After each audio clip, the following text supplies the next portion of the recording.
Chào tất cả mọi người, hôm nay mình quay video PVP bằng cháy Gravity. Mới săn đun ra được, ngậy quá. Bảo cháy anh ơi, lúc mình chơi băng bọn nó sờ bam hơi cay đấy. Hôm nay mình bị cày thông thạo xong bọn này chết ấy à. Bảo dạo này đẹp quá, anh em like đăng ký subscribe cho mình có động lực làm thêm nhiều video với.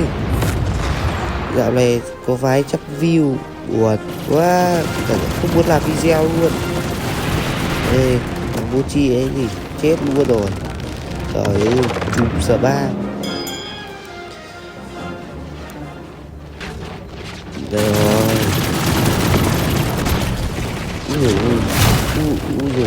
Lục như này. Trời ơi. Áp cao luôn. Này thì trái sáng tạo. Này thì trái sáng tạo. Này thì trái sáng tạo và đập cho lủng người luôn. Sắp đủ 500 người đăng ký rồi. Mọi người ủng hộ lốt mình, ủng hộ cho mình với.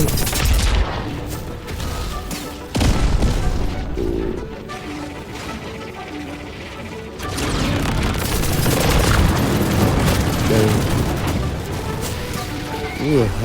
Hai cháu bên view thiên thệ rơi thẳng vào đầu luôn.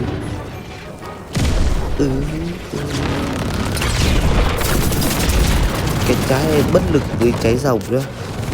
Cái chuyên C khi thức tới cái nó hút không hút được đâu. Ê ba,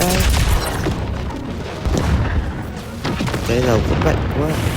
Đây cháy nhiều đậm cứu ai đứng trên quảng ngồi trên quảng cầu vẫn động bắn được bên lũ ơi hỏng người luôn rồi. Xong các chú ơi. Sợ mất thôi xong rồi. Cái trình BB đi xuống rồi. Này thì này trên bị cắt đoạn nữa. Đoạn kia không ăn được kill với túi thời gian quá.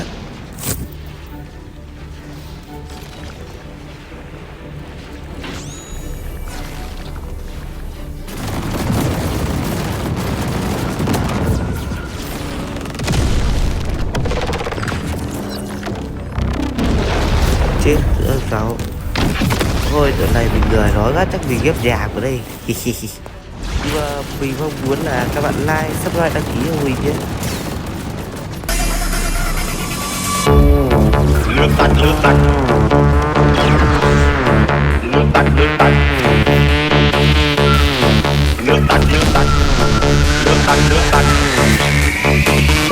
chỉ có biết đến những gì tất cả cái chút tất cả lướt tắt đẹp lắm từ bên trên không quen tôi lướt mà còn có lướt tắt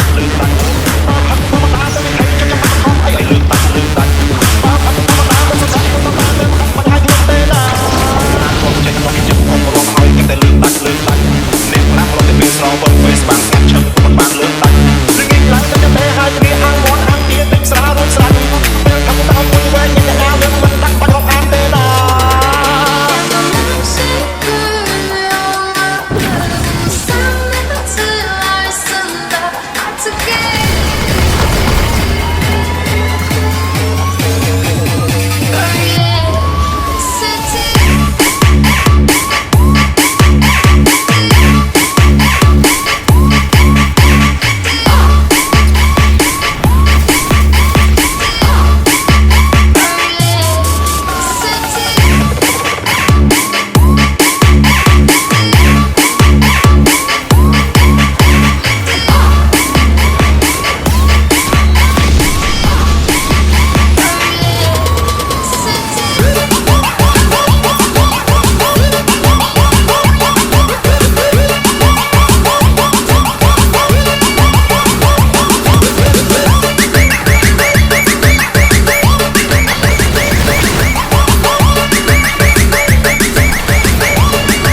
ស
ស្រាលរួចស្រាច់ពេលខាងតោមួយវែងញ៉ាំអាលឿនមិនដាក់បាត់ហកអានទេណា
តាច់លើកតាច់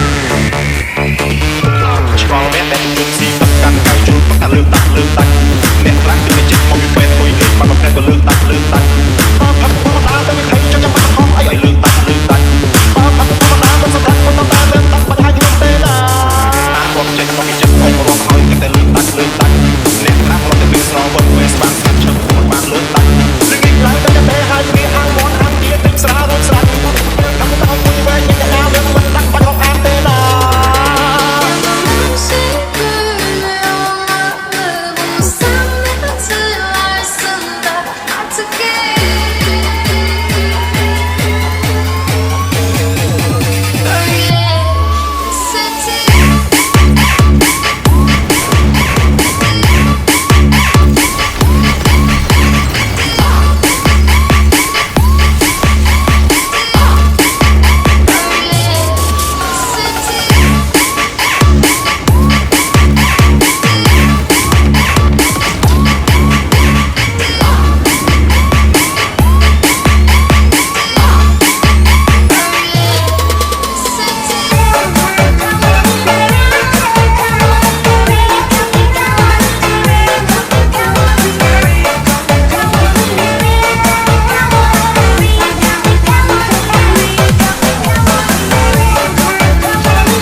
Again.